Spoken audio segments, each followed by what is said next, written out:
What's going on, YouTube? Goody Two Shoes back with another video for you guys, and today we are back with episode 5 of the podcast, I believe, the rap podcast. Um, so pretty excited about this week's episode because um, I didn't want to just talk about the NBA playoffs the whole time, and like the NBA lottery, I guess, happened last night. I didn't really want to talk about that all episode, and not really episode, but all podcast long today.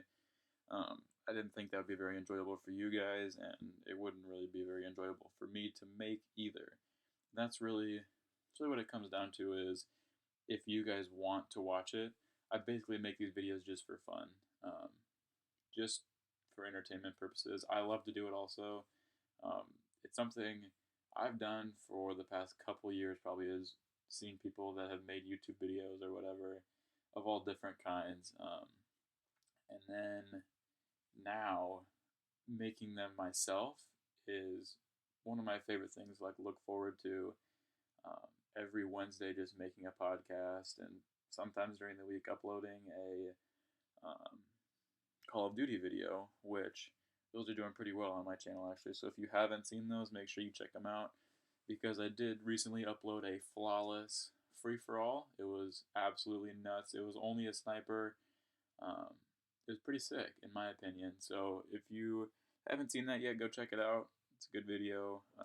But otherwise, let's just get right into it. So today, what we're going to be talking about, as you can tell by the title of this podcast, is stories from my personal sports like experiences, I guess. Um, I wouldn't say I'm like super athletic, but I always played like a ton of sports growing up. Loved being outside. Um, if it was over 50 degrees, I was outside in a t-shirt and shorts shooting hoops or whatever. I'm just going to tell you, and I thought that'd be kind of enjoyable for you guys. It will definitely be very enjoyable for me to make, as it was very enjoyable for me to even just look back on the memories that I have had when I was preparing for this episode. So, um, I think it's going to be pretty fun and entertaining today. What I'm gonna do is I'm just gonna break things down into like years, I guess. But I'm gonna start with like all of my high school years, and then get into like my younger years. And then if we have time, I'll just talk about very quickly game one of the play of each series in the playoffs. But if we don't have time, that's no big deal. You guys know what happened, I would assume. So let's just get right into it. So I'm actually going to start with my freshman year of high school. Um, the first sport that I played as a freshman in high school was football in the fall. Um, my football background is kind of messed up a little bit, I guess. I played flag football when I was little until through fourth grade, and then in fifth grade, my parents and I sat down and decided to sign me up for tackle football. So I played like local youth tackle football in my town in fifth and sixth grade, and then in middle school we considered seventh and eighth grade middle school. Um, I didn't play football in middle school. I actually went to the doctor to get a physical because, and I'm guessing this is what you have to do everywhere, but in my town you have to, and even in my state of Iowa, you have to have a physical from a doctor saying that you're physically okay to play whatever sport, and that physical lasts an entire calendar year, so 12 months from when you get it. You're cleared for the next 12 months. So um, in seventh grade, I was getting ready to play football again, tackle football, and I went to the doctor to get my physical. And keep in mind, at this time in seventh grade, I was probably 4'11" maybe. So I don't think I was even 5 foot yet. Might have even been shorter than 4'11", and I was probably 90 pounds, maybe 100 pounds. So I was a very short and very skinny kid, and the doctor looked at me and he said, uh, I'll never forget these words. He said, "Do you have your mind set on football?" And I didn't really know what he meant, so I just said, "Not really." And he said, "Good, because I would recommend you don't play football." that right there was like, wow, I knew exactly what he meant when he asked it then.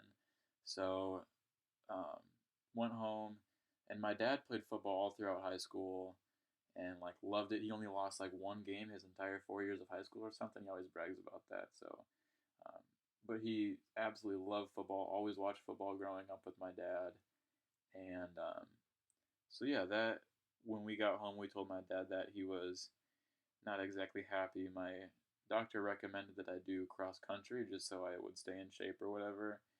Um, so yeah, that was like a really big bummer because I did like football a lot when I played it in fifth and sixth grade. Um, but what I don't understand is that in fifth and sixth grade I was even smaller than I was in seventh grade, and then my doctor just said um, I couldn't play in seventh and eighth grade because I was too small. He didn't tell me I was too small, but that's exactly what he was implying. So that was awful.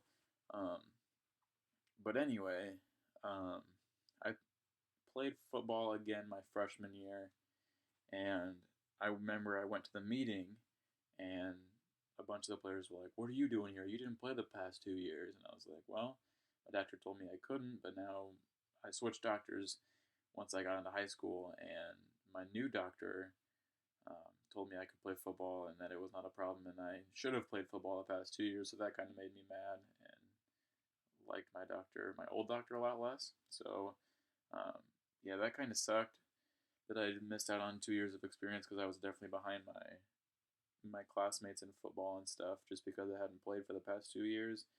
Um, but by the time I was a freshman in high school, I was probably 5'2", maybe 100 pounds, 110 pounds, and I played cornerback and wide receiver. And I guess I didn't really play a whole lot of wide receiver. Everybody just had an offensive and defensive position for when we broke up into offense and defensive sections in practice. I actually don't think I ever played a snap of. Well, I played one snap of offense in like a soap scrimmage in high school, and the coach gave me the ball in the reverse as wide receiver, and it was not like it was us against my freshman team against the JV team, which was kids that were a year older than us, and they had some pretty big kids. And I remember I got the ball in the reverse, and they were not like the JV team wasn't fooled, and so they were just there waiting for me. It was like a big defensive end, and I remember I just fell to the ground, and all of the coaches started blowing their whistles because they knew I was about to get smashed into the ground. But I was smart enough to just fall down. Never played another snap of offense the rest of the year. Um, I honestly didn't play that much even at all. I was one of those kids that the last minute of the game, the coach looks for you and tosses you in. Me and another one of my buddies were those two guys. He always looked for both of us. We stood by each other on the sideline, and he would come to us at the end of the game and tell us to get in there. But I mean, I made it sound like I was absolutely trash and couldn't do anything. I was just very undersized. Um, I couldn't really do some things that the other kids could do. Like um, I couldn't defend like a 6 foot tall wide receiver if I had to, because I was only 5'2". In my defense, when I was on the field, they never threw the ball my way. I think they threw the ball my way like once or twice, and I remember one time the quarterback threw it like right to my zone where I was supposed to be, and my coach was mad because I didn't intercept it. But I mean, we were trash that year. We finished 1-12, and the one win that our team had was homecoming against a team that everybody in our area just knows as like a terrible team, and you should beat them.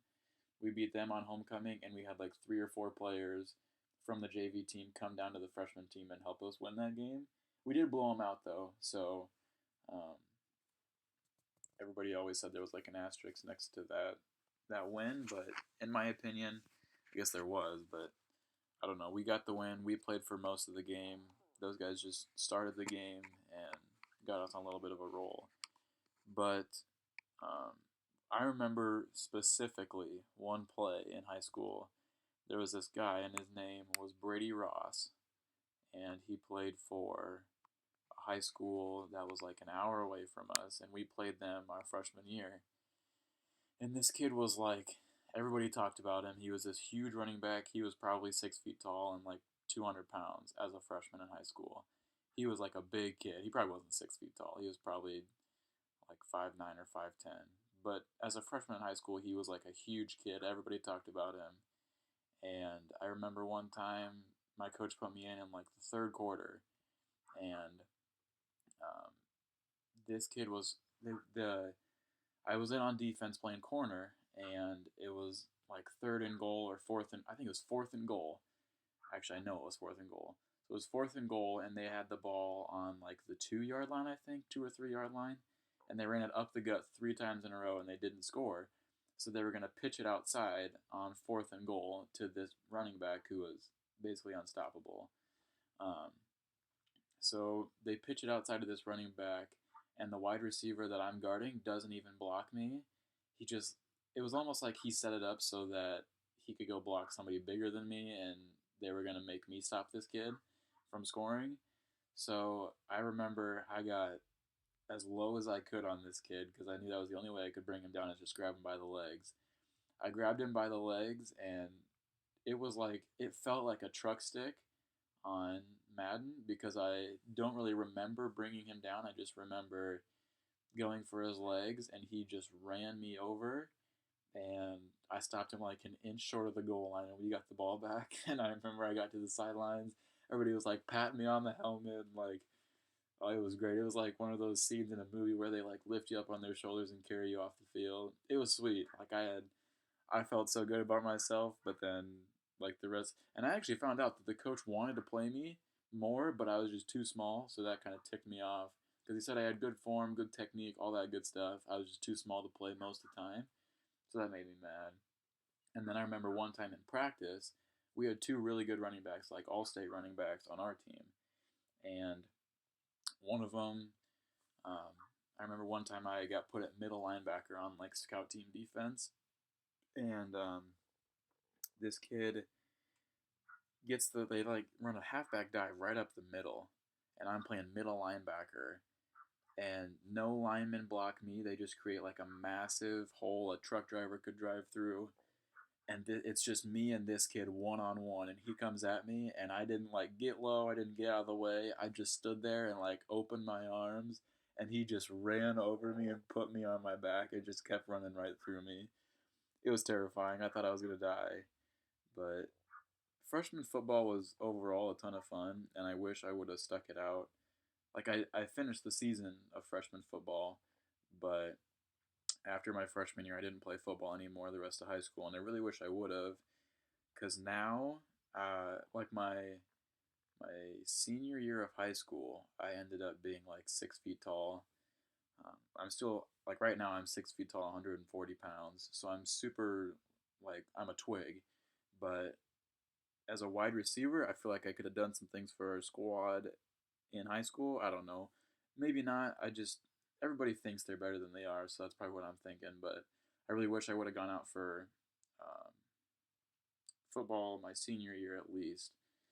But I basically quit because I was too small and I never played. And then I had a huge growth spurt between my sophomore and junior years where I grew like 7 inches over the summer. And wish I would have played my senior year, but I didn't. Um, anyway, I guess that kind of brings us to basketball. And I said I was going to take this year by year, which I guess I pretty much am because I only played football my freshman year. But then that moves us to basketball into the winter season. And I remember we had so many kids out for basketball our freshman year that we had to have like an A team and a B team. Like all throughout middle school, we had an A, B, and C team. And so did a lot of other schools that we played.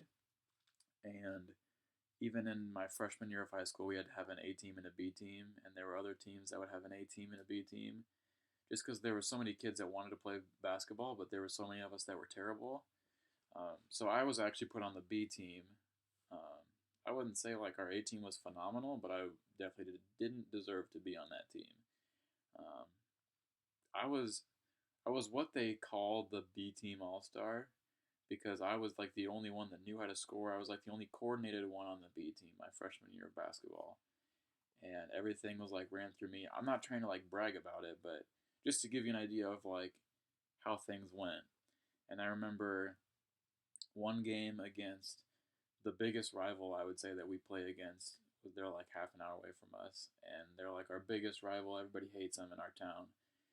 So we were playing this team in basketball, and I had to watch the A team, and then my coach came into the locker room at halftime of the A team game, and we were all like sitting in there, and my coach was like, "So, fellas, I got some bad news. There's not going to be a B team game tonight because they don't have enough players."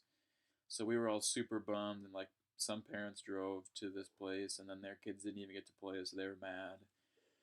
And then, so we stuck around for the rest of the A game. The A team got beat, and then we were, which was normally the theme, like our A team got beat, and then our B team would win. So, like, our B team was one of the better B teams in our district or whatever, but our A team wasn't. Like, we weren't terrible, but we weren't one of the better teams.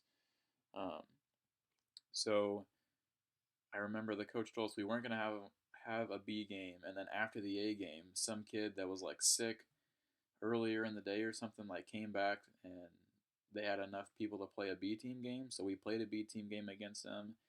And I remember I just started off by lighting these kids up from three. I hit like 2 threes back to back right in a row in the beginning of the game. So then I got the rebound one time and I was like pushing it up the court, and I did like a pull up transition three and like leaned into it and everything. And I was like holding my follow through. We were playing at this team, it wasn't like at home. And I pull up and just chuck up the shot. It was like a heat check and caught nothing. Like straight up air ball. And I was so embarrassed because I just cashed two of them. And I had another one. I thought it was going in, and I airballed it, so I didn't shoot for like another 2 minutes.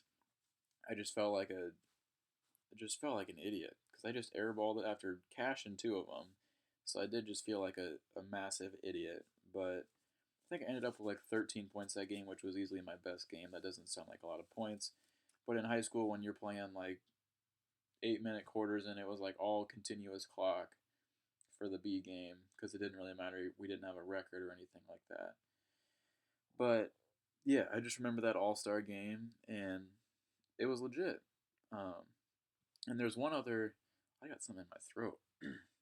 But there was one other game, or not one other game, one other memory I have from my freshman basketball year, and I wish that we could have my buddy Jake on here to talk about that, but he's busy right now, um, because this is about him. It's all about him. Our freshman coach was one of those coaches that's kind of like a buddy. He was a younger coach, so he was kind of like a buddy to us. Yet at the same time, he wasn't afraid to get mad at somebody for doing something wrong. He wasn't like a hothead or a jerk or anything, but kind of just had a short fuse and wasn't. He wouldn't take your crap. And so I remember he always preached fundamentals in communication and stuff. And one time we were doing the 3-man weave, which is where you have, or no, it was 3-on-2 and then 2-on-1. So you have 3-on-2 going down one way, and the offensive team, whoever shoots the ball, whoever's the last one to shoot it, then gets back on defense, and the two that were on defense in the 3-on-2 then go 2-on-1 on offense back the other way. So it's kind of confusing, but I guess not that much. But we were playing 3-on-2-on-1, and it was 3-on-2, and my buddy Jake was running, and he had the ball pushing it up the court, and he thought there was a guy behind him, and so he took the ball, and it's super hard to explain this without like showing it. He took the ball and tried to do like a wraparound pass behind his head and to like a teammate, and there was nobody there like he thought they were. And so he was just trying to be cool and show off, and there was nobody there. And our coach turns around, he had like a water bottle in his hand, turns around and starts freaking out, and he was like, "Jake!" Takes his water bottle, pivots, and just chucks it at a cement wall and breaks his water bottle. And some of us are like dying laughing because it was like the most ridiculous pass he could have even tried to make, and we still give him crap for it to this day. And it's super funny. But the coach just turns around and chucks his water bottle at the wall, and he's like, "On the line, everybody!" We had to run like 3 down and backs because of Jake making an idiot pass. So everybody was mad at him the rest of the day. And then every time our coach was actually one of our teachers too, and every time somebody would accuse him of breaking his water bottle, he'd always say, "No, I didn't do that. You know that didn't happen. Quit making things up." And so it was just funny to tease him about it. And it was like one of the best memories from high school basketball that I had. Um, but then that was the end of my freshman year. I didn't play any sports in the spring of my freshman year. Um, or my freshman year. So then on to my sophomore year, I didn't play football like I said, and so basketball was the first sport that I played, and I absolutely hated our coach. Um, so actually, over Christmas break, I just lied to my coach, straight up just lied to him and told him I was gone all Christmas break when I was home and they had practice. And then he found out because I had to tell my parents, obviously. So I just kept telling my parents that we just weren't having practice every day that we were supposed to. And they kind of thought something was up. So they like emailed this guy who was my coach slash teacher. And then he confronted me about it and was like, "So your mom asked me why we weren't having practice, but you said you were out of town." And I was like, "Yeah, I was in town. I just didn't want to go to practice." And it wasn't like I didn't want to go to practice because um, I just was lazy, and it wasn't because I didn't like basketball. I just hated the coach so much that I didn't want to go and be on that team. I wanted a different coach, and the way that our basketball is set up in our town, you have a freshman team, and then the JV team is all sophomores, and then juniors and seniors play varsity. And very rarely do you have a kid who's a sophomore that plays varsity basketball. Well, we had two from our grade that were good, and they were like on a traveling team. Well, one of them was on a traveling team. The other one was just a freak athlete. So they both played varsity basketball their sophomore year, um, and that kind of made me like it made me realize that it's a possibility that I could have tried super hard to get better and move up to varsity, but I didn't like I didn't like the varsity coach either, and so I didn't want to try really hard to get to the top and be on varsity and then hate that coach too. Um, so after my sophomore year, I quit basketball and stopped playing, which now I definitely, well, I guess I don't definitely regret it because um, I don't like organized basketball, set plays, run plays. I just like going to the park with some buddies or 3-on-3, 4-on-4, whatever, and just flowing, just playing, just balling.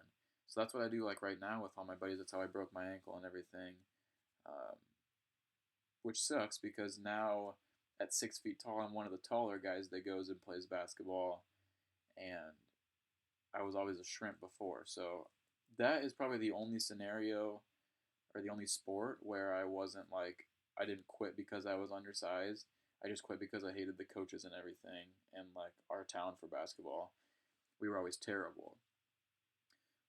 But then in the spring of my sophomore year, I played golf for the first year, and that's basically when I fell in love with golf. I guess anybody who knows me or anything about me, if there's one thing you guys that don't know me should know about me, is that I love golf.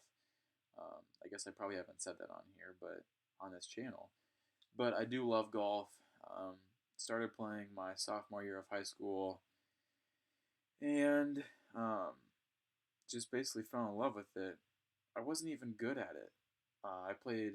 I'll talk about baseball later, but I played baseball for like all my life, and I quit baseball and then started playing golf, which is that's it's like backwards. Like nobody plays golf and baseball, or baseball and golf, whatever. Um, so yeah, it was weird for a lot of people, but my first year as a sophomore, I was absolutely awful.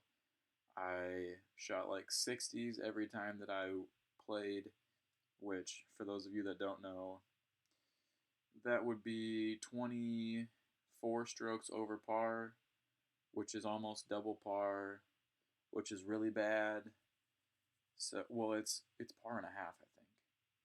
So yeah, super bad. Like a pretty decent average score for our high school was like 45, which is taking a bogey on every hole, which isn't that bad. 45 isn't bad. You would pretty much be good to go if you were in the 40s in a meet or a qualifying round or whatever. Um, but I was always in the 60s. Never got into a meet my sophomore year. Actually, I played. Yeah, I played one meet my sophomore year because the kid was sick, so I was a fill-in. Um, so yeah, that was a rough year for golf. And then my junior and senior year, all I did was play golf as my sports because, like I said, I quit everything else. So my junior year, I still struggled, but I was a lot better. I was shooting like low 50s, like 51, 52, but I never shot in the 40s. I couldn't shoot in the 40s for a qualifying round or a meet. And I played in like 3 or 4 meets that year out of like 8 or 9. So I played in a lot more meets. And then my senior year of golf, um, to play varsity, you have to be on the top 6 of your team. And I was right around that 6th spot, which makes me kind of sound bad, considering that was my only sport, so I could have focused a lot more on it, and I should have, but I didn't. And as a senior, I was right around that 6th spot. We did have a lot of good golfers. Like our top 4 were always consistently 38, 39, 40, sometimes 41, 42, but never more than 42. And then our 5th place guy was always right around 45. And then there was like a cluster of 3 or 4 guys right around me for the 6th spot, all fighting for the 6th spot at like 48, 48, 49, right in that area. And if you shot a 50, you were pretty much guaranteed that you weren't going to get that spot, that 6th spot. You were pretty much guaranteed JV, which is the next 6. Um, so I just remember vividly my senior year, the last meet was districts. Or no, the last meet of the year I played number 7, which was number 1 JV, and I shot a 43, which was very good. That would have put me at like the number 5 spot on varsity, but the number 5 kid on varsity, 5 and 6 on varsity, didn't play very well, and so my coach wanted to have a qualifying round between number 5, 6, and then the other guys that were floating around in my area. And so it was me and like I think there was 8 guys that were playing for 1 spot or 2 spots at the very end of the year, and we played the back 9, which the front 9 is more crowded and there's more trees and obstacles and stuff, and than the back 9 at our course. The back 9's like longer and it's a lot more open. But I always struggled more on the back 9 just because it was longer. I'm not like a long player. Um, I'm more accurate than I am long. So I thought I was going to struggle the first day on the back 9, and I knew I just needed to shoot like upper 40s just to keep myself in striking distance for the second day, because the first day of this qualifying round for districts we played the back 9, and then the next day we were going to play the front 9, and whoever had the best 18-hole scores, or whoever was the most consistent. Actually, it was who was the most consistent on both of them. My coach was going to put it at 5 and 6 for the varsity districts meet, because for districts only varsity goes, so just top 6 goes. So it didn't matter if you were on JV, you weren't going. So everybody, all 8 of us guys wanted those 2 spots. And the first day, I went out and shot a 43 on the back 9 or 42. Shot a 42 on the back 9, and was feeling myself. I wanted to play that front 9 that night and get that qualifying round over with, because I was playing hot, I was playing long, I was playing accurate, I was playing perfectly, just how I wanted to. And it was my senior year, so I wanted to go out with a bang and go to districts and maybe go to state even. That was a long shot, but sectionals and district. Actually, we weren't qualifying for districts. I apologize. We were qualifying for sectionals, which at sectionals you qualify for districts. So we were qualifying for sectionals. I almost said sexuals because that's what we call the sectionals. Um, we were qualifying for sectionals, us 8 guys, for those last 2 spots to get to sectionals. So I shot a 42, which was very good on the back 9 day 1, and day 2, that's all I could think about at school that day was that qualifying round. And after school, I got out there and started doing some putting, started putting around, making sure I had my green speeds down, all that good stuff, and focused a little too much on putting, I guess. Um, I choked. Honestly, to put it bluntly, I choked.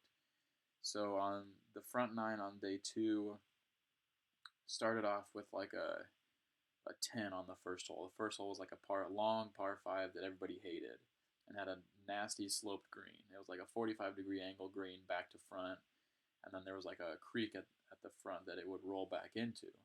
So super frustrating way to start after playing super well the first day, and then the second day taking like a 5 over on the first hole. So I was in a terrible mood, and then my drive off the second tee sliced right. I could give you every detail of this round if I had to. But yeah, my tee shot on the second hole was just as bad, and I didn't really start playing well until the seventh hole. Um, First 6 holes, I was right there at like, if I would have bogeyed out for the last 3 holes, I would have shot like a 53 or something like that. Or no, I would have shot like a 55. And the ninth hole is almost a guaranteed bogey or double bogey. Very difficult hole. There's like a pond right in front of the tee box, and then out of bounds on your right side. So if you slice, you're pretty much screwed. And if you go left, you have a bunch of trees to go through. Plus, it's an uphill par 5. Just very difficult hole. So, um, 7 was a relatively easy hole. I think I one putted 6 and took a par on 6. So I was super excited and ready to go to the 7th hole. I had some momentum going, and I wanted to par number 7 too, because 7 was a short par 3, an easy par 3. And I think I bogeyed 7 and bogeyed 8, and so I needed to bogey the 9th hole to shoot a 50 or a 51. 49. I needed to par the last hole. That's right. I needed to par the last hole to get a 49. So in the back of your mind, even if you don't know golf, if you know that there's still a chance that you can win something, you think it's a possibility. You convince yourself that it's a possibility and that you're going to do it, no matter how improbable it is. No matter if you're down 30 points in basketball with 5 minutes left, you think you're going to, it's that, so you're saying there's a chance. And in my mind, I said, so you're saying there's a chance.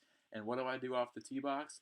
I slice it right out of bounds, and that's a 2-stroke penalty. So I'm hitting 3 off the tee, so I need to make it in the hole in 3 strokes, 500 yards in 3 strokes, which is very hard, to make a 49 to make sectionals.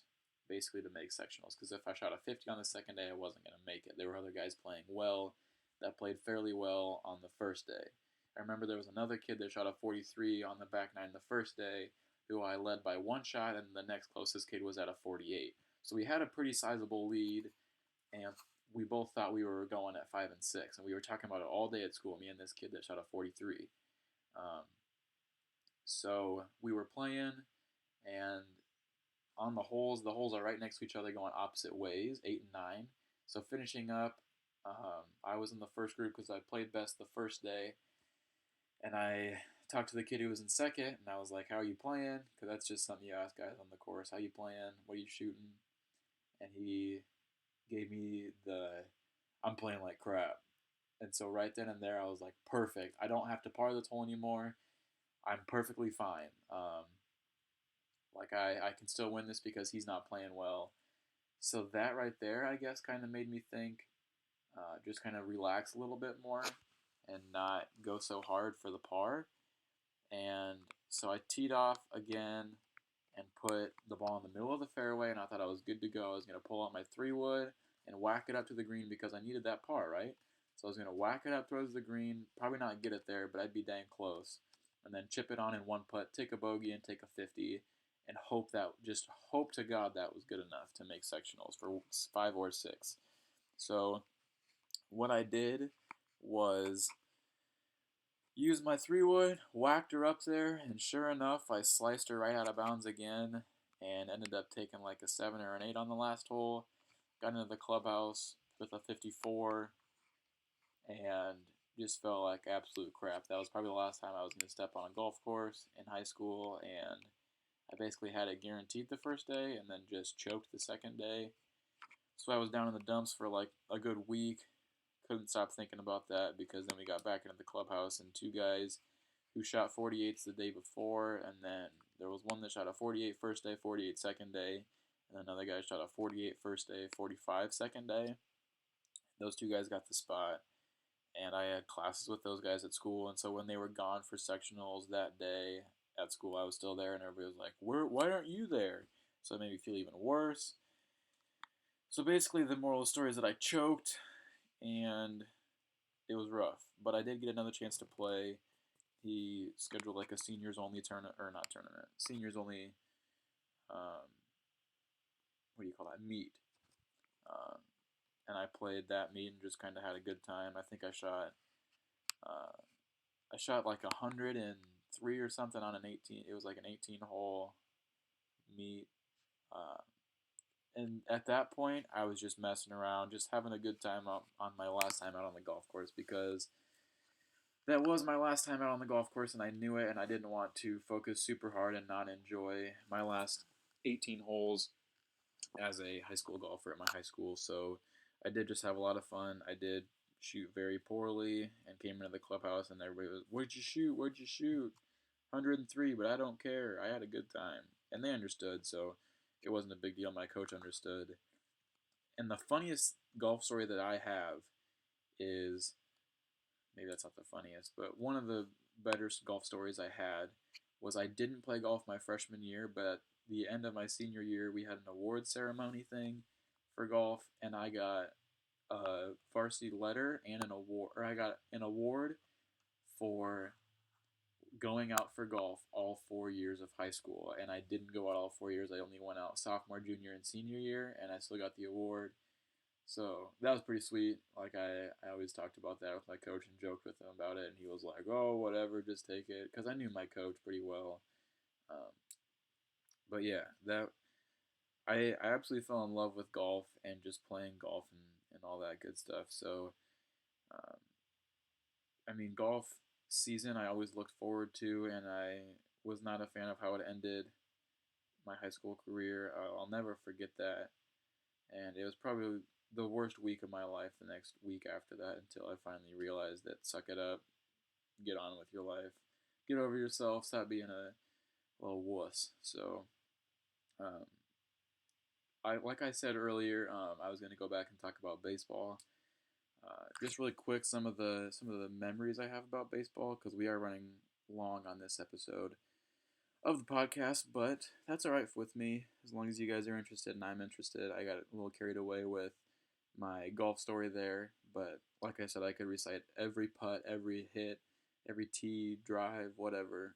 Every every time I touch the ball, I could recite that for you. So I got a little carried away there, but that's all right. Um, so I played baseball for 11 years when I was growing up, and played 1 year of high school baseball. But I didn't actually play in high school. I just played as an eighth grader. I played freshman baseball because you could do that in my town. Um, and I actually didn't play that bad. I played really well for being an eighth grader and being very undersized and everything. But I did quit because I was undersized. But when I was younger, I was always a grade behind, or a year behind everybody in my grade in school. So everybody that I was in school with in my grade, they were in majors in Little League when I was in minors. So I was always playing with kids who were younger than me, and I was always like the all-star kid or whatever. I was always like the best kid in the league, basically. Um, so super fun fact about that, I was always considered like a really good player, but I never hit a home run in my entire life playing baseball. I remember vividly one time in minors, a kid sauced me up a nice meatball right down the middle, and I put a good swing on it. And I remember just watching it, thinking it was going to be a home run, and my parents in the stands were freaking out, and my sisters and everything.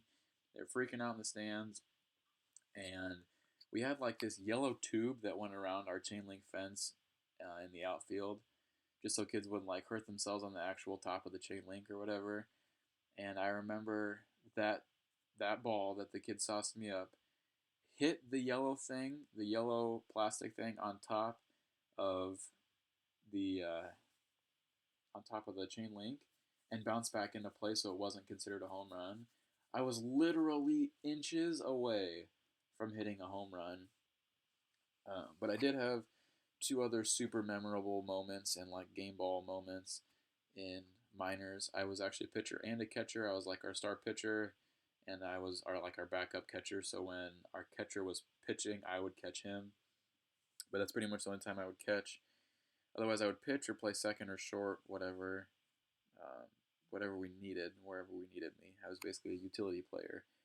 But that year, I threw 2 no-hitters in my little league and minors, and I still have those 2 balls. I'm actually looking at them right now.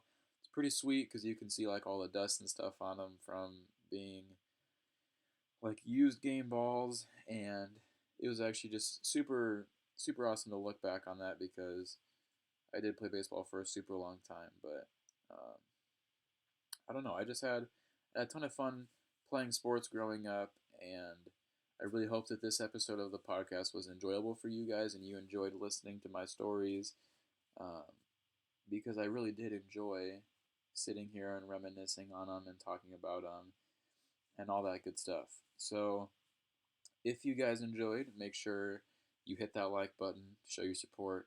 You comment what you want to see next episode. You comment on my dumb stories and tell me I choked, whatever. I know I choked in golf, whatever. Leave some comments of your stories down below. Maybe next episode of the podcast I can read off some of your guys' stories, and I could keep them anonymous if you wanted to, whatever. Maybe that's not something you guys want to do. I don't know. Um, just leave your comments down below of what you want to see next week or whatever. And other video ideas you guys want to see. I want to make a Call of Duty video to get out to you guys, that I think you guys would enjoy. But make sure you subscribe to um, so you get a notification and everything when the episode of the podcast comes out every Wednesday, and so that you don't have to search me every single week or whatever. And it really helps the channel grow. So um, our channel is growing, so that's good. Make sure you share my channel with your friends, whatever, if you think they'll enjoy it. I was always afraid to do that when I was younger and watching videos because I felt like a nerd. But what about those jocks? Why can't we call them out for being jocks? Why is a nerd a bad thing, you know? Whatever, I don't want to get off on that because we are running long on the podcast. Make sure you like, comment, and subscribe. I want to thank you guys for joining me on this episode of the podcast and listening in with me today. Hope you all enjoyed, and I will see you next week on the next episode of the Rap Podcast. Thank you guys for watching, and I'll see you then. Peace.